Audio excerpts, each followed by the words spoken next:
Olá! Se você não me conhece, o meu nome é Dani Reis e é um prazer ter você aqui neste canal.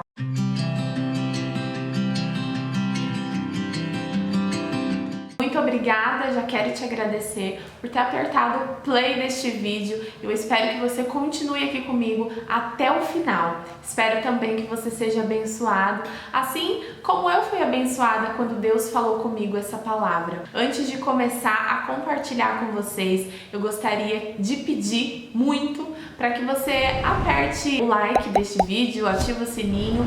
O YouTube vai entender que você gostou deste conteúdo e vai direcionar para mais pessoas e para você mais uma vez quando eu postar novamente. Fazia um tempinho que eu não estava mais gravando, mas essa semana e a semana passada Deus falou muito comigo através de algumas pessoas que me procuraram e falaram sobre o vídeo. Inclusive um amigo meu, ele compartilhou, né? Falou, volta a gravar, grava, porque Deus compartilha algumas coisas com você e outras pessoas podem ser abençoadas. Para quem me segue no Instagram ou assiste os stories que eu posto, eu sempre compartilho sobre o devocional que eu faço diariamente, semanalmente, e que Deus realmente trata algumas coisas comigo. Inclusive, estou aqui com o meu caderno de devocional e eu vou compartilhar com vocês uma palavra que Deus falou comigo. Eu acredito muito que assim como eu fui transformada, né, todos os dias Deus me transforma um pouquinho através da palavra, que também está aqui, através do devocional e realmente do contato a mais com a palavra, a forma como que Deus tem me transformado todos os dias, também pode transformar a vida de outra pessoa. Então, se uma pessoa que assistir esse vídeo, se ela for tocada e ela sentir a mesma coisa que eu senti, já valeu a pena pra mim, né? Amém. Uma vida sendo transformada não tem preço.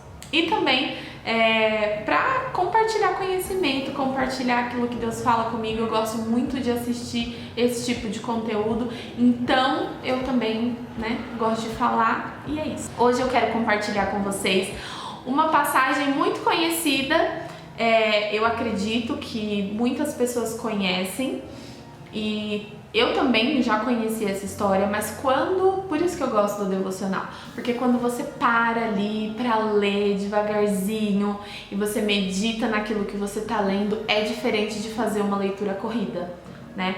Então, o devocional, ele faz isso, né? Ele permite ali que o Espírito Santo tenha uma liberdade a mais pra falar com você enquanto você tá lendo, escrevendo, e assim é comigo, né? Então, acredito que essa forma, por isso que eu tenho tanto amor por fazer devocional.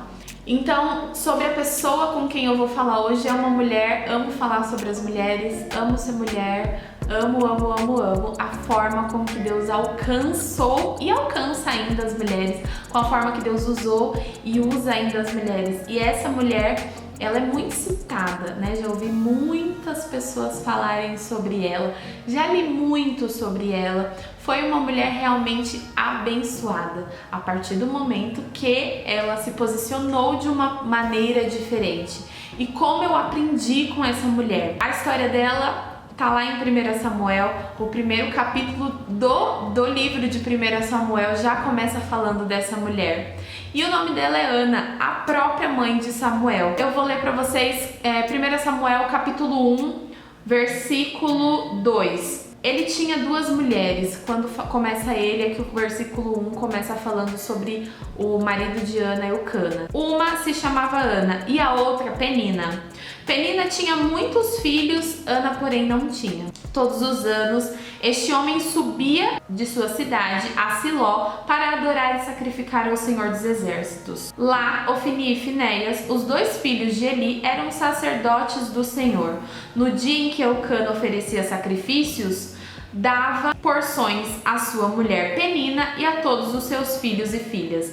Mas a Ana dava uma porção dupla, porque a amava, apesar de que o Senhor a tinha deixado estéril. Então, só até aqui. Para resumir, essa era uma família lá daquela época. Eucana era um homem delicado, né? Nós conseguimos ver que ele entendia primeiro o sofrimento de Ana, né? Ele era um homem delicado que tinha ali tato com a mulher que ele tinha, ele a amava, é isso que a Bíblia nos diz. E todos os anos, e também era um homem temente a Deus. Todos os anos ele subia para entregar a sua adoração no templo, para entregar o seu sacrifício anual, e ele subia com toda a sua família. Esse homem, ele tinha 2 mulheres, uma se chamava Ana, que é sobre quem nós vamos falar, e a outra Penina. Penina tinha muitos filhos, né? E a Bíblia conta no decorrer dessa história, depois você pode continuar lendo. A Bíblia conta que Ana, ela era massacrada por Penina, né? Vamos colocar essa palavra meio forte, mas Penina, ela irritava Ana, né? Olha o tanto de filhos que eu tenho. Porque Ana era estéril, Ana não podia ter filhos, Ana não podia viver esse sonho. O que para muitas mulheres, né? A grande maioria das mulheres é uma coisa comum. E naquela época também, ter filhos era uma coisa, gerar era uma coisa comum, mas para Ana não era comum.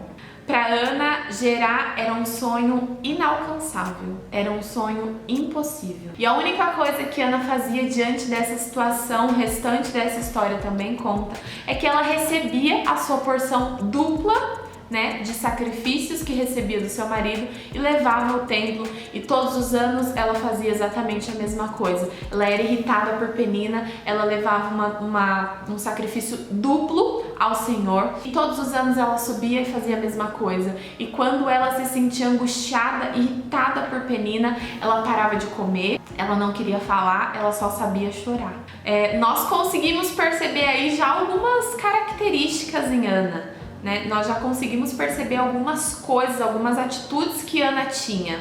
E a história dela foi mudada, esse é o ponto-chave que eu quero falar com você. A história de Ana foi mudada quando ela mudou o posicionamento, quando ela mudou a forma com que ela deveria fazer as coisas desde o início. E assim eu também aprendo, né?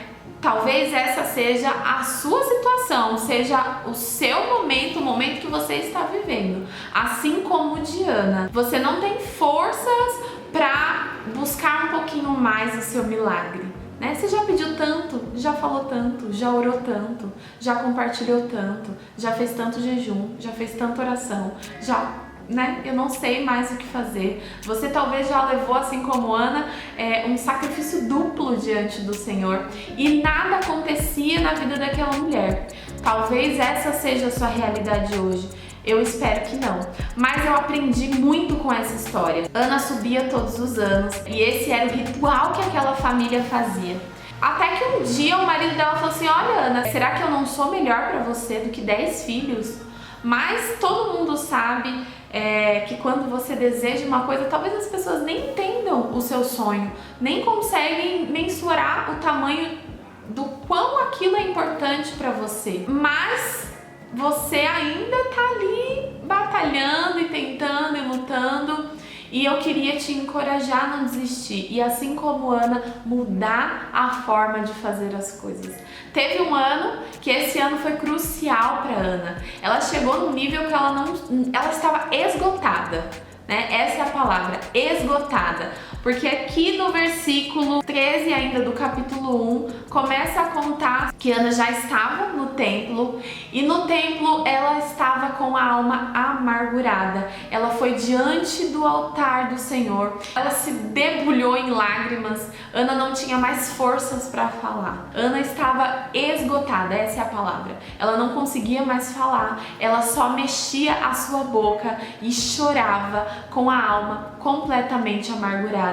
E quantas vezes nós passamos por isso? Eu já tô cansada de falar, já tô cansada de pedir, com a alma amargurada. Eu não consigo nem falar mais, eu não consigo mais nem expressar aquilo que eu preciso para o Senhor. Mas uma coisa que me chamou muita atenção em toda essa história sobre sacrifício, sobre subir no templo, sobre milagres, sobre petição ao Senhor, a ótica de Ana, a vida de Ana foi mudada quando ela parou de entregar o sacrifício que era do marido dela, que ela recebia do marido dela, e ela foi diante do altar do Senhor entregar aquilo que era ela realmente que estava entregando. Aquela oração era ela que estava entregando. Aquelas lágrimas ela estava entregando. Aquele clamor, aquela angústia ela estava sentindo. E nós precisamos chegar assim diante do Senhor, com as nossas próprias pernas, né? Caminhando sozinhos, orando. É claro que é muito bom receber oração de alguém, mas o Senhor também quer nos ouvir falar. O Senhor também precisa nos ouvir. Senhor, eu não aguento mais. Ou assim como Ana, você talvez não tenha mais nem voz para orar, mas você precisa fazer alguma coisa. Você precisa tomar uma atitude, porque Ana viveu um ciclo vicioso de entregar todos os anos uma adoração, um sacrifício que não era dela. Eucana, seu marido, ele já tinha filhos. O milagre não era dele, ele não precisava de filhos. Talvez ele nem quisesse mais filhos. O milagre não era ele não queria um milagre. Quem precisava do milagre era Ana. E nós não temos como terceirizar essa entrega ao Senhor. Nós não temos como terceirizar isso.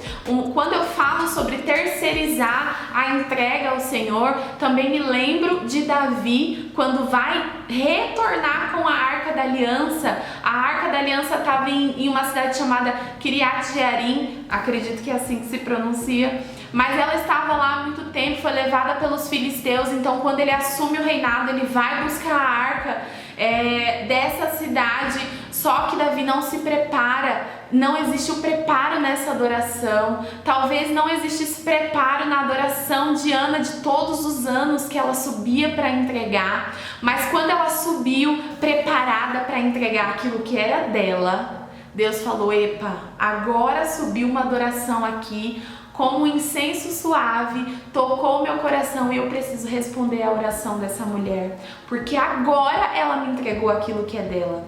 E voltando lá na história de Davi, ele vai até essa cidade, ele pega a arca, ele não se prepara, ele pega a arca e coloca a arca em cima de um carro de bois.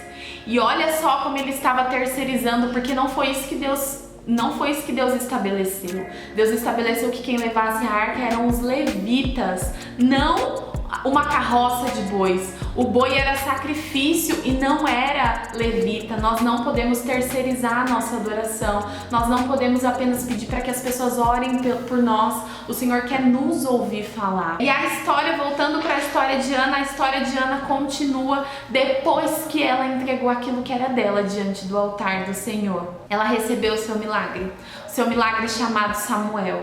E uma coisa muito interessante também nessa história é que Ana, ela fala assim: olha, depois que Samuel nasce, mais uma vez toda a sua família sobe para levar o sacrifício ao Senhor, mas ela tinha feito uma promessa. Quando ela voltasse no templo, ela deixaria lá Samuel para ser sacerdote por toda a sua vida.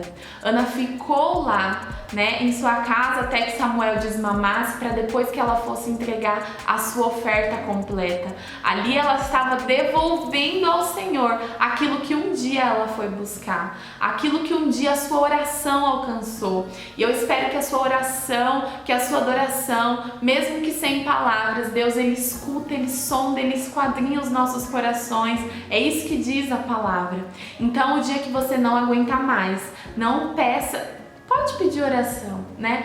Mas também tome uma atitude, se levante em oração, se levante em adoração, né? Entregue o seu jejum ao Senhor, que Ele possa ouvir da sua boca aquilo que você precisa, que Ele escute você falar: Senhor, eu quero isso, Senhor, eu preciso disso. A Bíblia diz que Ele é como um pai para nós, que Ele é o nosso pai, e se nós, pai humanos, não damos pedra aos nossos filhos quando eles nos pedem pão, quanto mais o Senhor. Nós precisamos aprender a falar aquilo que nós queremos, aquilo que nós precisamos. Uma outra coisa aqui que me chamou muita atenção na história de Ana é que depois, um pouquinho mais pra frente, no livro de 1 Samuel, a história conta que Samuel ficou lá, né, no templo.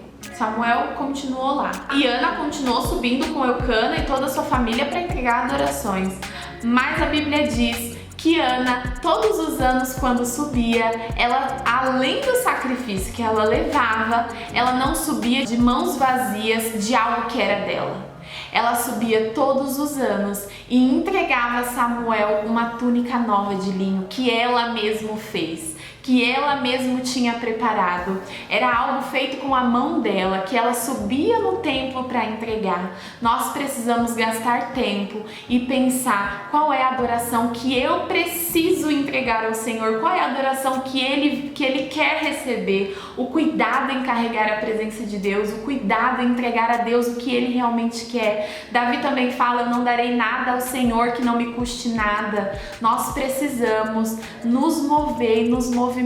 Se você precisa de um milagre, comece a se movimentar em oração, comece a se movimentar em clamor, comece a se movimentar, faça alguma coisa, não fique parado, chega, né? Chega de terceirizar a adoração, chega de terceirizar pedidos ao Senhor, chega de terceirizar. Quando Ana entendeu isso, a chave na vida dela foi mudada. Alguma coisa aconteceu ali na cabeça dela e falou assim: olha, realmente agora eu preciso entregar algo que é meu ao Senhor.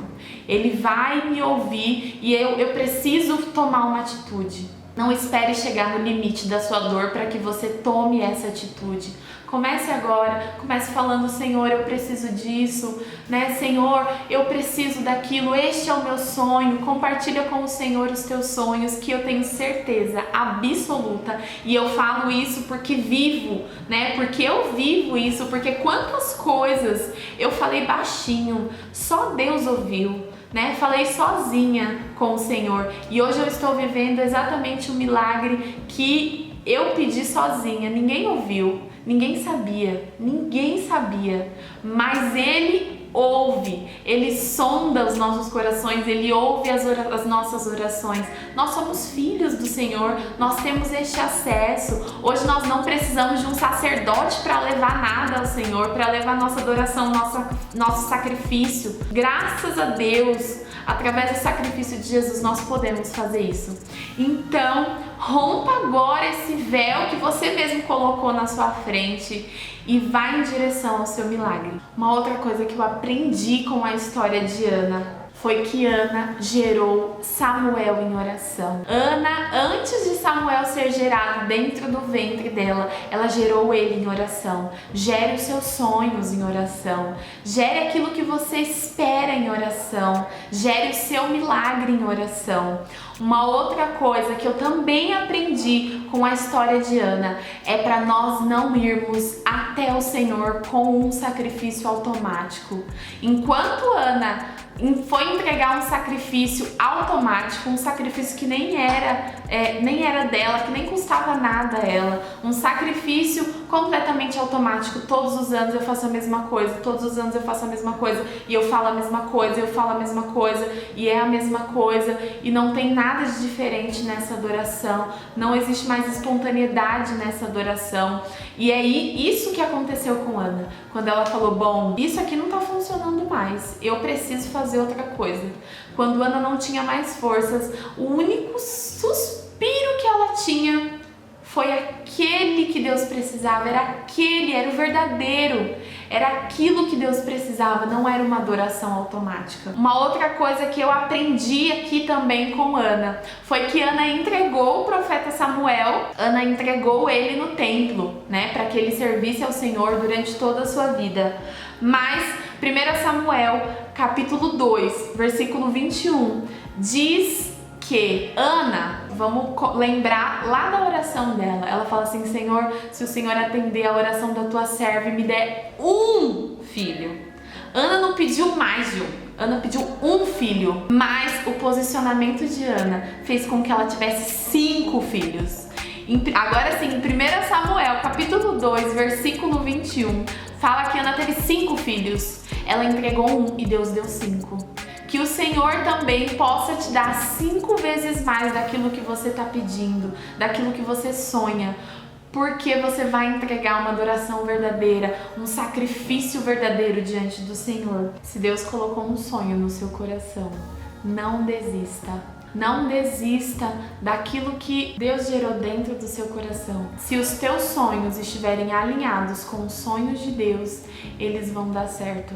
A Bíblia nos diz ainda mais: apresente, eu amo esse versículo, apresente os teus planos ao Senhor e eles darão certo. Amém? Eu fico só imaginando como é que estava o emocional de Ana, né? Completamente abalado, porque quando uma situação tem o poder de nos fazer chorar tanto e de nos deixar sem comer, sem levantar da cama, sem vontade de fazer nada, esse é um alerta que o nosso emocional não está bem. Mas Deus tem o poder de transformar emocional e de dar o milagre que você precisa. Amém? Eu espero que você seja abençoado assim como eu também fui. E até a próxima!